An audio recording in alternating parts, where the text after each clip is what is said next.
Good morning, Achieve Charter School. Hey, it's Thursday, March 4th.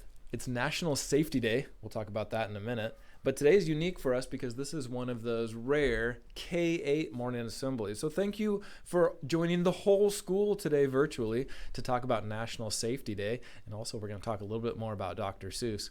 Let's do the Pledge of Allegiance. Please stand at attention. Salute. Pledge. I pledge allegiance to the flag of the United States of America and to the republic for which it stands, one nation, under God, indivisible, with liberty and justice for all. Nicely done. You guys can have a seat. Show me a good slant. So as I was getting ready for today's morning assembly, I was reading through my giant pile of Dr. Seuss books. I got 2 piles of them back here. And I came across one that I just loved when I was a kid. If I Ran the Circus. Now you need to know this about me. When I was a kid, I was kind of a daydreamer, and this book right here is a daydreamer's dream. This kid is just dreaming about, like, if he ran the circus, what would he do? Listen to how it starts. See if I can get these pictures to look okay on here. There we go. You can see that. In all the whole town, the most wonderful spot is behind Sneelock's store in the big vacant lot. It's just the right spot for my wonderful plans, said young Morris McGurk, if I clean up the cans. And then he thinks, like, well, maybe I'll clean up these cans. That lot's a mess. I need to clean it up. Then I could bring in a circus tent, all ready to put up the tents for my circus. I think I will call it the Circus McGurkus. The Circus McGurkus, the world's greatest show on the face of the earth, or wherever you go. And then he goes on to dream. And if you want to see all the details, you're going to have to read this yourself. We don't have time, but all of the different things he would bring into his circus, things that the world has never seen before, things that would be absolutely amazing. I mean, that tall thing right there, that's pink lemonade, right? And I think he's up to 500 gallons. You know, he's going to have all kinds of strange inventions and strange creatures at his circus. I just loved thinking about that, and I still kind of like daydreaming.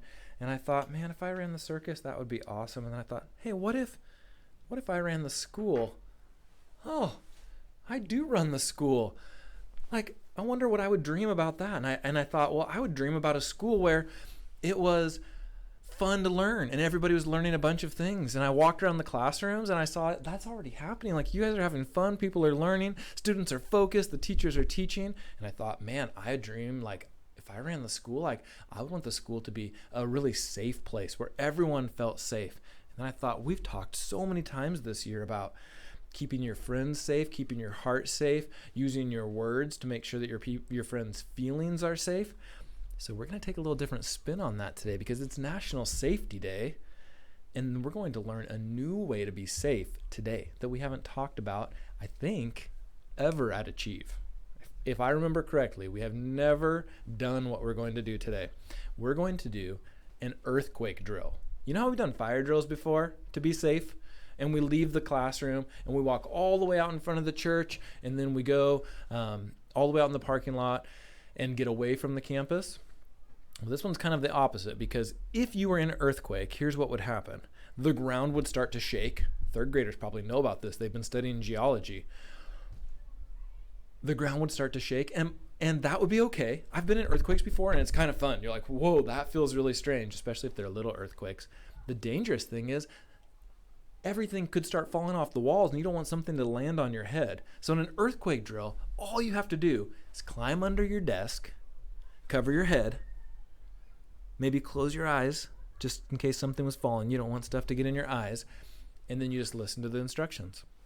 So we're going to try that this morning. Your morning assembly topic is you're going to chat with your teacher, like, how should we do this? Make sure you have a plan. If you and your neighbor share a table, how are you both going to get under there without bumping heads, right? We want to do this quickly, but we don't want to rush because we got to be careful. Make a plan for your class. And this morning, and I'll tell you a little secret, it's just going to be in a few minutes. We're going to do an earthquake drill. You're going to hear a sound, and then we're going to get under your desk and just practice what we would do just in case there's an earthquake. So that's all you need to know about that. You can chat with your class. Teachers, let me know how the earthquake drill goes. If we need to practice again, we can do it again. And let's have a little bit of fun with that, but be safe. Oh, one other thing I wanted to tell you. During an earthquake drill, you need to be super quiet, just silent, just like a fire drill, because you need to be able to hear instructions. That's the reason we're quiet, in case there's new instructions.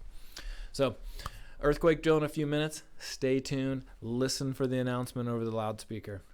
Bye, guys. Have a great day.